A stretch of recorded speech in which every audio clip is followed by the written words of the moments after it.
ಕೃಷ್ಣರಾಜಪೇಟೆ ತಾಲೂಕಿನ ಕಿಕ್ಕೇರಿ ಹೋಬಳಿಯ ಆನಿಗೋಳ ಗ್ರಾಮದ ಕೃಷಿ ಪತ್ತಿನ ಸಹಕಾರ ಸಂಘದಲ್ಲಿ ತೆರವಾಗಿದ್ದ ಅಧ್ಯಕ್ಷರ ಸ್ಥಾನಕ್ಕೆ ಇಂದು ಚುನಾವಣೆ ನಿಗದಿಯಾಗಿತ್ತು.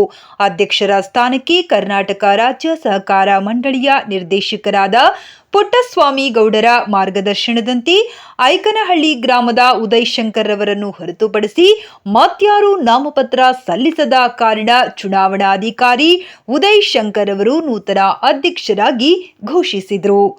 ಇದೇ ಸಂದರ್ಭದಲ್ಲಿ ನೂತನ ಅಧ್ಯಕ್ಷರಾದ ಉದಯ್ ಶಂಕರ್ ಮಾತನಾಡಿ, ಸರ್ವ ನಿರ್ದೇಶಕರ ಸಹಕಾರದೊಂದಿಗೆ ಸಂಘದ ಅಭಿವೃದ್ಧಿಗಾಗಿ ಶ್ರಮಿಸುವುದಾಗಿ ತಿಳಿಸಿದರು. ನೂತನ ಅಧ್ಯಕ್ಷರಿಗೆ ಬೆಂಬಲಿಗರು ಹಾಗೂ ಹಿತೈಷಿಗಳು ಸಿಹಿ ತಿನ್ನಿಸಿ ಶುಭ ಕೋರಿದರು.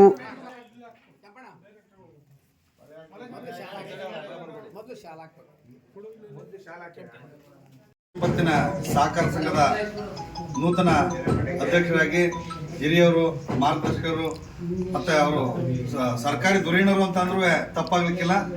ನಮ್ಮ ಐಕಳ್ಳಿ ಉದಯ್ ಶಂಕರಣ್ಣವ್ರನ್ನ ಇವತ್ತು ನಮ್ಮ ರಾಜ್ಯ ಮಾರಾಟ ಮಹಾಮಂಡಳಿಯ ನಿರ್ದೇಶಕರಾದಂಥ ನಮ್ಮೆಲ್ಲರ ನಾಯಕರಾದಂಥ CM ಕುಸ್ಸಂಗೌಡರು ಮತ್ತು ಮಾಜಿ ಹೇಮಾವತಿ ಸಕ್ಕರೆ ಕಾರ್ಖಾನೆಯ ನಿರ್ದೇಶಕರಾದಂಥ BS ಮಂಜುನಾಥ್ ಅವರ ನೇತೃತ್ವದಲ್ಲಿ ಉದಯ್ ಶಂಕರಣ್ಣವ್ರನ್ನ ಇವತ್ತು ಅವಿರೋಧವಾಗಿ ಆಯ್ಕೆ ಮಾಡ್ಯಾರ.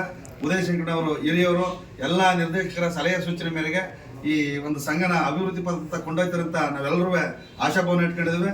ಅದೆಲ್ಲ ಒಳ್ಳೆ ರೀತಿಯಲ್ಲಿ ನೆರವೇರಲಿ ಅಂತ ಈ ಸಂದರ್ಭದಲ್ಲಿ ಶುಭ ಕೋರಕ್ಕೆ ನಾನು ಇಷ್ಟಪಡ್ತೀನಿ.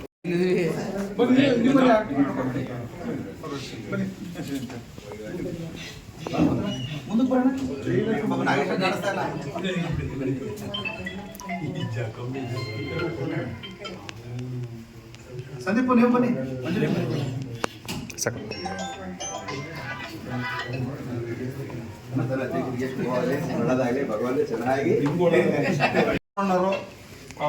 ನಮ್ಮ ಬೆಂಗಳೂರು ಮಹಾಮಂಡಲ ನಿರ್ದೇಶಕರು ಹಾಗೂ ಮಂಜಣ್ಣವರು MLA ಹಾಗೂ ನಮ್ಮ ಕುಮಾರಸ್ವಾಮಿ ಬಳಗದ ಎಲ್ಲ ಸದಸ್ಯರು ಹಾಗೂ ಕುಮಾರಣ್ಣರಿಗೂ ಕೂಡ ನನ್ನ ಅಭಿನಂದನೆಯನ್ನು ಸಲ್ಲಿಸ್ತೇನೆ.